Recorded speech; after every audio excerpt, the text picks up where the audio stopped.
وہ ایک طرح سے غیر معیاری ہوتا ہے. خلاف اگر ہم یہ دیکھیں کہ ہم کسی غیر مسلم کی دکان پر جاتے ہیں تو وہ نہ صرف آپ کے سامنے ہاتھ جوڑتا ہے بلکہ آپ کی ایسے استقبال آپ کا کرتا ہے کہ آپ کا بار بار جانے کو دل چاہتا ہے. تو کیا ہمیں اس حوالے سے کچھ آگاہی پروگرام بھی چلانے چاہیے وہاں پر؟ بالکل چلانے چاہیے. آپ کو رضی صاحب یہ جان کر حیرت ہوگی، اور مجھے خود حیرت ہے، اور وہ میرے دل پر وہ نقش کر گیا ہنود کا وہ واقعہ. ایک دن بھائی چارے کا پروگرام ہمارے اتراکھنڈ، چونکہ ہندوستان میں ایک دھرم استھل کہلاتا ہے، دیو بھومی کہلاتا ہے، اور تمام ہندوستان ہی کی نہیں بلکہ پورے عالم کے بسے ہوئے ہندوؤں کی آرزوؤں کا مرکز ہے. آپ جانتے ہیں کہ وہاں ہریدوار بھی ہے، وہاں رشی کیش بھی ہے، بدری ناتھ ہے، کیدار ناتھ ہے، یمنوتری اور گنگا وہیں سے نکلی ہوئی ہے، گنگوتری وہیں ہے، اور تمام ہندو کسی نہ کسی دائرے سے اپنے دلی جذبات کے اعتبار سے وہاں سے جڑا ہوا ہے. وہاں بھائی چارے کے پروگرام میں الحمدللہ چلاتا ہوں. ہندو اور مسلمانوں کو یکساں طور پر اپنے ساتھ رکھتا ہوں. جتنے تعلقات میرے مسلمانوں میں ہیں اسی طرح میرے تعلقات الحمدللہ ہندو بھائیوں کے اندر بھی ہیں. تو جہاں جہاں مسلمانوں کی نمائندگی کے طور پر مجھے جانا پڑتا ہے تو میں وہاں پورے طور پر خیر خواہی اور رواداری اور حسن اخلاق کا مظاہرہ کرنے کی کوشش کرتا ہوں. ایک پروگرام تھا رضی صاحب رشی کیش میں چیتانند سوامی جی مہاراج کے یہاں، جو رشی کیش کی سرزمین پر تقریباً 1100 چھوٹے بڑے کمرے اور ہال پر مشتمل گنگا کی چھاتی پر ایک بہت بڑا آشرم ہے، جہاں ہندو لوگ اس کو اپنا روحانی مرکز سمجھ کر کے شانتی اور سکھ اور چین اور اپنی روح کو جو ہے سکھ لینے کے لیے وہاں جاتے ہیں. تو میں ایک رواداری کے پروگرام میں اور بھائی چارے کے پروگرام میں وہاں گیا، نمائندگی کی میں نے. تو وہاں یقین مانیے میرے ساتھ پگڑی باندھنے والے علماء اور میں خود پگڑی باندھے ہوئے اور جبہ پہنے ہوئے، اور میرے جو ہے سرکاری اسلحہ والے میرے ساتھ تھے. تو اس کے باوجود جیسے میں ان کی آشرم پر گیا تو مجھے حیرانی ہوئی کہ انہوں نے مجھے یہ پوچھے بغیر کہ میرے ساتھ ہتھیار والے لوگ موجود ہیں، گورنمنٹ کے اسلحہ رکھنے والے موجود ہیں، اور میرے ساتھ پگڑی والے مولوی موجود ہیں، انہوں نے مجھے جھک کر کے سلام کیا، اور جھک کر کے سلام کر کے ہاتھ جوڑے، اور ہاتھ جوڑ کر کے فوراً ہمیں آگے بڑھایا. اگلے موڑ پر ہم آشرم کے بڑھے تو فوراً ایک دوسری ٹیم کھڑی تھی پیلے کپڑوں میں، جو وہاں کے مٹھ کے بچے تھے، وہاں کے گروکل کے بچے تھے، اور جس طرح سے ہمارے مدرسوں کے طالب علم ہوتے ہیں تو اسی طریقے سے وہ وہاں پڑھتے ہیں اور اپنے مذہبی شعار اور طور طریقے سیکھتے ہیں. تو وہاں بھی ہمارے ساتھ یہ سلوک ہوا کہ انہوں نے جھک کے ہمیں ہاتھ جوڑ کے سلام کیا اور ہمیں آداب، نمسکار اور پرنام کر کے ہمیں آگے بڑھا. 3 دروازے اس طرح پار کیے. چوتھے دروازے پر جانے کے بعد انہوں نے ہمیں ایک ہال میں بٹھایا اور سب سے پہلے ہمارے لیے پانی لائے، اور پانی لا کے ہمیں پانی پلا کے تب اس نے ہمیں ایک دیپک سر ہیں وہاں جو سوامی جی چیتانند مہاراج کے پاس رہتے ہیں، انہوں نے ہاتھ جوڑ کے ہمیں سلام پیش کر کے پوچھا کیا حکم ہے، کیا کس سے ملنا چاہیں گے آپ؟ ہم نے کہا میں سوامی جی نے بلایا ہے. فوراً اس نے سوامی جی کو اطلاع کری اور بڑے جھک کے ہمیں دروازے تک ساتھ گیا، اور سوامی جی نے اپنی برابر میں ہمارے ساتھ جو ہے ہمارا اپنی جو ہے آسن لگایا، آسن بولتے ہیں اس کو، ایک چٹائی بچھائی. تو رضی صاحب یقین مانیے میرا دل اتنا خوش اور مسرور کہ اللہ اکبر، یہ کہاں اخلاق ہمارے پاس ہونے چاہیے تھے. اور آپ نے جو جملہ کہا اس نے مجھے تڑپا دیا، اس لیے مجھے یہ واقعہ فوراً یاد آ گیا. اللہ کی قسم وہاں میرا جانے کو بار بار من کرتا ہے. اللہ کی قسم کھا کے کہتا ہوں کہ وہ مجھے ان کا اخلاق، ان کا رواداری، ان کی خوش خلقی، اور اس کو میں نے بار بار تقریروں میں کہا، یعنی میں نے اتنا اس کو سراہا، اتنا کہا جو جتنا مجھے نہیں کہنا چاہیے تھا، نہیں سراہنا چاہیے تھا. اندازہ لگائیے. تو یہ رواداری جو ہمارے پاس ہونی چاہیے تھی، جو اللہ کے رسول صلی اللہ علیہ وسلم نے اپنے دشمنوں کے ساتھ، اپنے مخالفوں کے ساتھ اور اپنے پڑوسیوں کے ساتھ جو ہمیں سکھائی تھی، وہ ہم سب بھول گئے. تاجر بھول گئے، حتیٰ کہ ہم تو ہمارے طالب علم بھول گئے، ہمارے خواص بھی بھول گئے، ہماری عوام بھی بھول گئی. تو میں سمجھتا ہوں آپ اپنے چینل کے مادھیم سے آپ ماشاءاللہ انٹرنیشنل لیول پر بات پہنچانے میں ماہر ہیں، اللہ نے آپ کو یہ جذبہ دیا ہے. تو میں اپیل کرتا ہوں کہ خدا کے واسطے یہ ایسا دور ہے، قیامت بالکل قریب ہے گویا کہ، تو اس لیے رواداری کو جب تک فروغ نہیں ہوگا اسلام خسارے کی طرف جاتا ہوا نظر آ رہا ہے. اس لیے اپنے اخلاق کو اچھا بنائیں، اور ہندوؤں کے ساتھ بھی، ہنود کے ساتھ بھی، عیسائیوں کے ساتھ بھی، اپنے پڑوسیوں کے ساتھ بھی رواداری اور اخلاق کا برتاؤ کریں، تاکہ ہمیں لوگ جانیں کہ یہ مسلمان ہیں اور ان کے سینے میں، ان کے معاشرے میں اخلاق ہے. غیر مسلم ممالک، خاص طور سے ہندوستان یا اس طرح کے جو دوسرے غیر مسلم ممالک ہیں، اس میں رواداری سے اسلام کو کس طرح کا فائدہ پہنچے گا؟ میں سمجھتا ہوں کہ ہندوستان اور دیگر جہاں بھی جو غیر مسلموں کے ممالک ہیں وہاں رواداری ہم سے زیادہ، معاف کیجیے گا، جو ہے رضی صاحب غیر مسلموں کے پاس بہت پہنچ گئی ہے، اور اس میں بہت بڑا قصور ہمارا ہے۔ ہم نے اپنے نبی کی طور طریقے اور اسوے کو، اتباع سنت، اتباع قرآن کو بالائے طاق رکھ دیا۔ معاف کیجیے گا، ہم کہتے ضرور ہیں زبان سے، لیکن ہمارے عمل کے اندر، ہماری زندگیوں کے اندر، ہمارے معاشرے کے اندر امپلیمنٹ نہیں ہے ان چیزوں کا۔ اس لیے میں اپنی عوام سے، اپنے خواص سے، اپنے طالب علموں سے، اپنے مسلمانوں سے یہ کہتا ہوں کہ مسلمانوں کے ملک کو تو چھوڑیے، ہندوؤں کے ملک میں آپ کو ہندوؤں کے ساتھ رواداری کرنی پڑے گی، ان کو ثابت کرنا پڑے گا کہ مسلمان بااخلاق ہوتا ہے، مسلمان رواداری کا علمبردار ہوتا ہے، مسلمان امن کا جو ہے علمبردار اور پیکر ہوتا ہے۔ اس لیے میں سمجھتا ہوں کہ اس سے بے شمار نفع ہوں گے، اور نفع ہوئے ہیں۔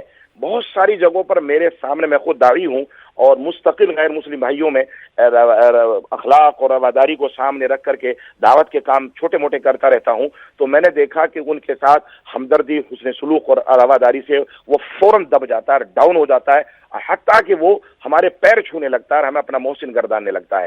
تو بہت ساری جگہوں پر میرا تجربہ، خود میرے ساتھ بھی ایسا ہوا کہ میں نے کئی ہندوؤں کے ساتھ اور شدت پسندوں کے ساتھ رواداری کا ثبوت دیا، اور یقین مانیے انہوں نے اللہ کی قسم باللہ اقسم باللہ انہوں نے کلمے تک پڑھ لیے، اور انہوں نے کہا کہ یہ اسلام ہے، اور انہوں نے یہ اعلان اسٹیج پر چڑھ کے اعلان کیا کہ جس طریقے کی تعلیم اور جس طریقے کے طور طریقے یہ رئیس بتا رہا ہے، اگر یہی اسلام ہے تو اس اسلام کو قبول کرنا پوری دنیا پر ضروری ہے۔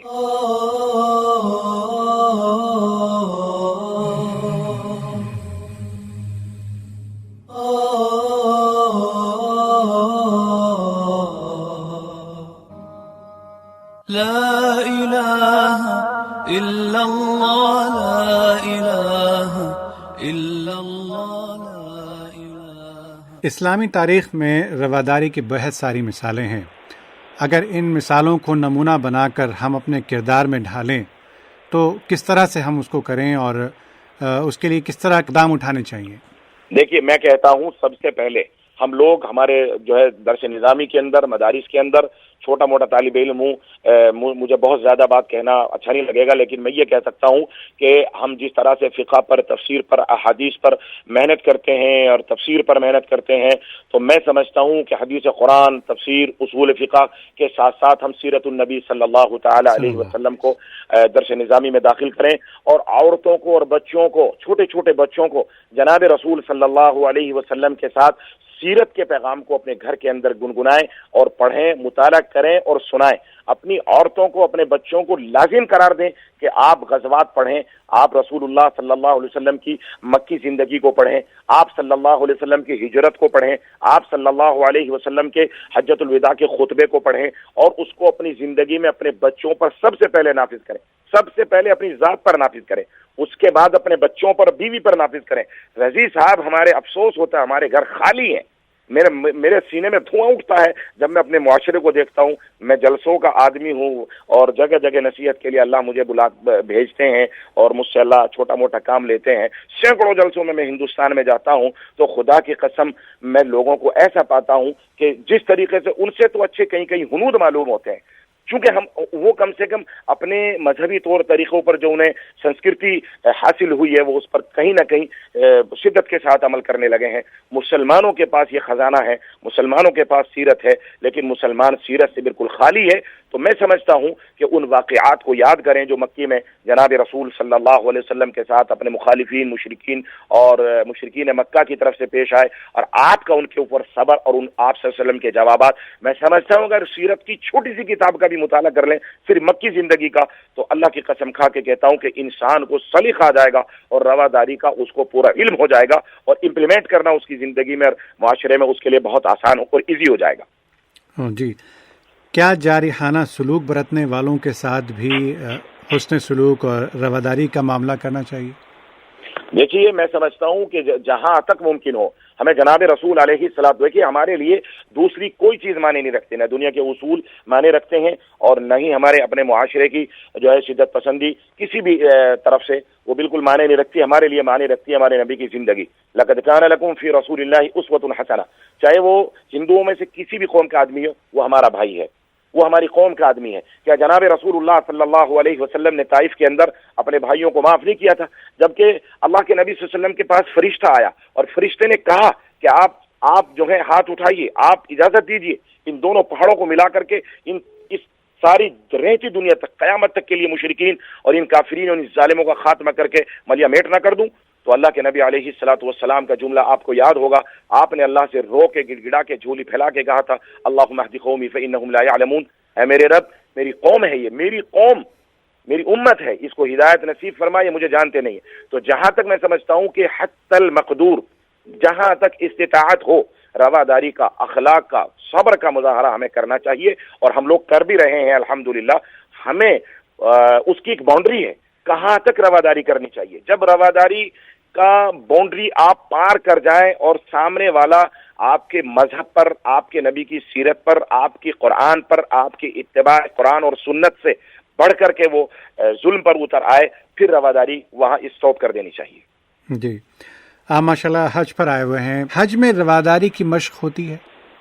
بالکل پورا, بلکہ اسلام کے ہر رکن میں, جب سے اسلام لا الہ الا اللہ محمد الرسول اللہ پڑھتا ہے مسلمان, تو سمجھ لو وہ رواداری کا لباس اپنے سر پر ڈال لیتا ہے, رواداری کی ذمہ دار بن جاتا ہے, رواداری اور حسن اخلاق اور خیر خواہی کا وہ مرکز بن جاتا ہے. تو اس کو چاہے وہ نماز ہو, چاہے وہ خیرات ہو, چاہے وہ باہر کا معاشرہ ہو, چاہے وہ اندر کا معاشرہ ہو, حج تو بہت بڑا رکن ہے رواداری کا, بہت بڑا ثبوت ہے, بہت بڑا میدان ہے. وہ وہاں خواہشات کے قتل ہیں, اور بتایا گیا ہے کہ وہاں اپنی خواہشات کو چھوڑ کر دوسروں کے لیے زندگی گزارنا, خیر خواہی کے جذبے پیدا کرنا, اللہ اور اس کے رسول اور اس کی مخلوق سے محبت کے وہاں سبق سکھائے جاتے ہیں. حج تو مکمل رواداری کا جو ہے میدان ہے. دل چاہ رہا ہے کہ آپ سے باتوں کا سلسلہ جاری رکھیں, لیکن پروگرام کی مدت ہے وہ اجازت نہیں دیتی. آخر میں بس آپ سے حج کے تاثرات سننا چاہوں گا. اللہ اکبر کبیرہ, اللہ سعودی عربیہ, مملکت سعودی عربیہ کو اللہ آباد اور شاداب رکھے. حجاج کے لیے جو انتظامات اللہ اکبر یہ لوگ کرتے ہیں, ہمارے ہند و پاک اور دیگر ملکوں سے آنے والے لوگ غلطی ضرور کر دیتے ہیں, مگر سعودی عربیہ کی میں مبارکباد اور بہت زیادہ تہنیت پیش کروں گا کہ اللہ تعالیٰ اس حکومت کو سلامتی عطا فرمائے. اور حجاج کی جو خدمت یہ لوگ کرتے ہیں پوری دنیا میں کہیں اپنے مہمان کی, حتیٰ کہ اپنے رشتہ دار کی, عزیز رشتہ دار کی بھی کوئی کرنے نہیں کر سکتا. یہ حجاج کے لیے یہاں کی پولیس قابل مبارکباد ہے, یہاں کے افسران قابل مبارکباد ہیں. اور میں نے خود دیکھا کہ یہاں کہیں بھی کسی حاجی کو کہیں بیت الخلا کا, کہیں پیشاب کا, کہیں سنجے کی حاجت ہو اور وہ پوری نہ ہو, ایسا پورے سفر میں نہیں ملا. کہیں کسی کو پیاس لگی اور بر وقت اس کے سر پر جو ہے بہترین ٹھنڈا اور میٹھا پانی نہ برسایا گیا ہو, ایسا کہیں دیکھنے کو نہیں ملا. کہیں اس کو دھوپ لگ کے وہ اپنی غلطی سے کہیں تکلیف میں مبتلا ہو گیا, الگ بات ہے. لیکن حکومت سعودی عربیہ کے نظام اتنے امن و چین کے ساتھ حج ہوا ہے کہ میں الحمدللہ بار بار اللہ تعالیٰ بلائے میں آتا رہتا ہوں. اتنے سکون سے حج ہوا ہے, اس پر مبارکباد کی مستحق ہے حکومت سعودی عربیہ, اور مبارکباد کے مستحق ہیں جو ہے منسٹری آف حج. اللہ تعالیٰ ان کو جزائے خیر عطا فرمائے. اور یہاں سے تمام حجاج جو ہیں, آج بھی میں اپنے کچھ ہندوستانی حجاج کے ساتھ بیٹھا تھا تو ایک تقریباً 90 سال کے بوڑھا یہ مجھے تاثر دے رہا تھا کہ مفتی صاحب اس حکومت کے علاوہ کوئی دوسرا یہ کام نہیں کر سکتا. جتنا انتظامات حکومت سعودی عربیہ کر دیتی ہے شاید کس پوری دنیا میں کسی ملک کی حکومت کے یہ بس کی بات نہیں ہے. اور اس پر بھی اللہ کا فضل ہے, یہ نظام فرشتے چلاتے ہیں جو بظاہر حکومت سعودی عربیہ کے نمائندے اور پولیس افسران ہوتے ہیں, دراصل نظام اللہ کے ہاتھ میں ہے. اسی لیے میں کہتا ہوں کہ یہ ہمارا ملک ہے, پوری دنیا کا ملک ہے, اور پوری دنیا کو یہاں کے لیے دعائیں کرنی چاہیے, اور اس کو آباد اور شاداب کرنے کے لیے کوشش کے ساتھ ہم سب کو دعائیں بھی کرنی چاہیے. حج پر امن ہوا اور بے پناہ خدمات ہوئی, اور حجاج کے لیے جو انتظامات ہیں وہ بہت ہی قابل ستائش. بہت بہت شکریہ جناب مولانا مفتی رئیس احمد قاسمی صاحب, آپ نے سعودی عالمی اردو نشریات کو اپنا وقت دیا. اللہ نے چاہا تو اس طرح کی ملاقاتیں اور باتیں آئندہ بھی ہوتی رہیں گی. جزاک اللہ خیر الجزا. سامعین کرام, یہ تھے جناب مولانا مفتی رئیس احمد قاسمی, مفتی شہر دہرادون اتراکھنڈ ہندوستان, معروف عالم دین. اظہار خیال کر رہے تھے, اسی پر انہیں اور محمد رضی کو اجازت دیجیے. اللہ حافظ. السلام علیکم ورحمۃ اللہ وبرکاتہ.